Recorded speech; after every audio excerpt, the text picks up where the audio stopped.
श्री स्वामी समर्थ. नमस्कार, मी नंदिनी माझ्या यूट्यूब चॅनलवर तुमचं खूप मनापासून स्वागत करत आहे. तुमच्या मनातील सर्व चांगल्या इच्छा स्वामी महाराज पूर्ण करो ही स्वामींच्या चरणी प्रार्थना करते आणि व्हिडिओला सुरुवात करते. तर पहा, आजच्या व्हिडिओमध्ये मी तुम्हाला देवघराबद्दल माहिती सांगणार आहे. त्यामुळे व्हिडिओ कुठे स्किप न करता शेवटपर्यंत नक्की बघा, जेणेकरून तुमच्यापर्यंत योग्य ती माहिती पोहोचेल.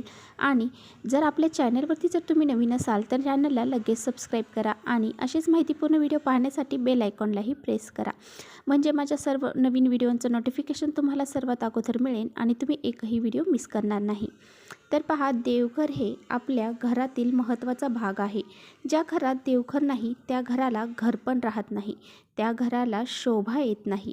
बाहेर जाऊन किती देवदेव करा, देवपूजा करा, पण जर घरामध्ये देवघर नसेल, म्हणजेच काय, तुमच्या घरामध्ये देवांना जागा नसेल, तर तुमच्या त्या पूजेला काहीच अर्थ उरत नाही. आपल्या घरामध्ये जर देवघरच नाही तर आपण कितीही पूजा केली किंवा भक्ती केली तर ती कशी सार्थकी लागेल. म्हणून आपल्या घरामध्ये छोटे का होईना देवघर पाहिजे. घरात देवघर असल्यामुळं आपल्या घरातील वातावरण एकदम प्रसन्न आणि उत्साहित राहते. देवघरात पाळावयाचे काही 46 नियम आहेत, तर ते खूप महत्त्वाचे आहेत. तर त्याबद्दलच आजचा व्हिडिओ आहे. त्यामुळे एक एक नियम मी तुमच्याशी शेअर करणार आहे. बऱ्याच वेळा आपण देवांची केलेली पूजा आणि सेवा याचं फळ आपल्याला भेटत नाही. त्यामुळे आपल्याकडून नकळत काही देवघरामध्ये काही देवांच्या बाबत काही चुका घडतात आणि त्यामुळेच आपल्याला जे काही फळ आहे तर ते प्राप्त होत नाही.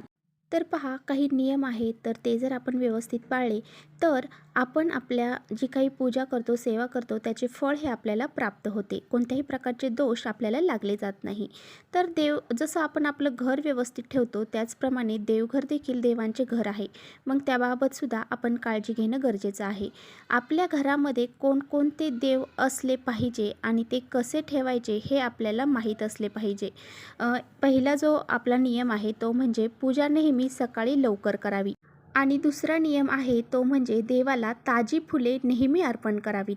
तिसरा नियम असा आहे तो म्हणजे गंध, धूप, अगरबत्ती, तूप या साहित्याचा विचार करूनच देवघरांचे कप्पे बनवावे. देवघरामध्ये पहा, सजावटीचे सामानही तिथेच राहील याचीही नीट विचार करावा. देवघरामध्ये प्रकाश, व्यवस्था आणि हवा खेळती राहील याचाही तुम्ही नीट विचार करून मगच देवघर बांधावे. देव्हाऱ्यातील सर्व मूर्तींची तोंडेही पश्चिमी दिशेला असावीत. शंख असल्यास त्याचे निमुळते टोक हे दक्षिणेकडे असावे. टाक असल्यास पंचधातूचा असावा. शंकराची फोटोची पूजा करू नये.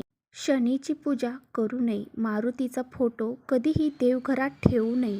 देवघरामध्ये पहा, गायत्री देवीची पूजा करणं वर्ज्य आहे. गुरु आणि शिष्यांनी एकाच वेळी देवघरात पूजा करू नये. यंत्रे असल्यास ती कधीही उभी मांडू नयेत. नेहमी जमिनीशी समांतर ठेवावीत. एकाच देवाच्या 2-3 मूर्ती वा फोटो ठेवू नयेत. मूर्ती एकमेकांच्या समोर तोंड करून असतील तर त्यात बदल करावा. मूर्तीची तोंडे कधीही एकमेकांसमोर असू नये. मूर्ती देवघरात एखाद्या उंचीवर ठेवाव्यात. भिंतीपासून किमान 1 इंच लांब मूर्ती असाव्यात. भिंतीला चिकटून कधीही मूर्ती ठेवू नये. देवघरातील प्रकाश आणि दिवे, समई या नेहमी दक्षिण पूर्व दिशेला असाव्यात. तडा गेलेल्या अथवा तुटलेली फ्रेम वा मूर्ती कधीही देवघरात ठेवू नका. पूजाघरामध्ये नेहमी प्रसन्न वातावरण राहील याची काळजी घ्या. पूजाघर नेहमी ईशान्य भागात बांधले पाहिजे. देवांच्या उपासनेसाठी बनवलेले पूजास्थान हे अत्यंत पवित्र स्थान आहे. अशा परिस्थितीत स्वयंपाकघर किंवा शयनगृहात मंदिर किंवा पूजास्थळ बांधणे कधीही बनवू नये. किंवा पूजाचं जे देवघर आहे तर ते आपलं या ठिकाणी ठेवू नये. शयनगृहामध्ये पूजाघर बांधण्याची खूप सक्ती असल्यास रात्री झोपताना मंदिराला पडद्यासह झाकून टाका. पूजेचे घर कधीही शौचालय किंवा स्वयंपाकघराच्या पुढे बांधू नये. त्याचप्रमाणे उपासनाघर कोणत्याही शिडीखाली बांधले जात नाही. देवघराच्या भिंतीला किंवा आपण जे लाकडी पाट वापरतो त्यांना लाल रंग किंवा केशरी रंग असावा. नंबर 26, देवघर नेहमी स्वच्छ आणि प्रसन्न ठेवायचे आहे. देवघरात धूळ साचता कामा नये. 27, आपल्या देवघरामध्ये कोणत्याही देवांची एकापेक्षा जास्त मूर्ती किंवा फोटो ठेवू नये. आपल्या देवघरातील देवांचे जे मूर्त्या आहेत तर त्यामध्ये पहा, जे उजव्या सोंडेचा गणपती आहे तर तो ठेवू नये, कारण उजव्या सोंडेच्या गणपतीचे शास्त्र खूप कठीण असते आणि त्याची पूजाही खूप कठीण असते. ते जर कडून व्यवस्थित पाळले गेले नाही तर आपल्याला दोष लागतो. म्हणून आपल्या देवघरामध्ये नेहमी डाव्या सोंडीचा गणपती ठेवावा. देवघरामध्ये नंदी नागासहित एकत्र महादेवाची पिंड ठेवू नये, कारण आपण जेव्हा महादेवाच्या पिंडीवर अभिषेक घालतो तेव्हा त्या अभिषेकाचं पाणी नंदीवर पडते व नंदी हा महादेवाचा शिष्य आहे. ते पाणी नंदीवर पडल्यामुळं त्यांचा कोप होतो आणि त्यामुळे आपल्यावरती संकटे उद्भवू शकतात. आपल्याला आपली कुलदैवता आणि कुलदैवत माहीत असणे गरजेचे आहे. जर माहीत नसतील तर आपल्याला विविध संकटांना तोंड द्यावे लागते. आपण आपल्या देवघरातील देवांना जी फुले वाहतो म्हणजे निर्मल्य बनते ते पुन्हा वापरात आणायचे नसते. ते वाहत्या पाण्यामध्ये म्हणजेच नदीत प्रवाहित करायचे असते. देवघरातील शाळीग्रामवर अक्षदा वाहायच्या नसतात. ओले कपडे घालून म्हणजेच ओल्या वस्त्री देवपूजा करायची नसते. समईमध्ये 3 वाती लावायच्या नसतात. एकतर 2 वाती लावायच्या किंवा एकच वात लावली तरी चालते. देवांना नमस्कार करताना आपल्या डोक्यातील टोपी काढून नमस्कार करावा.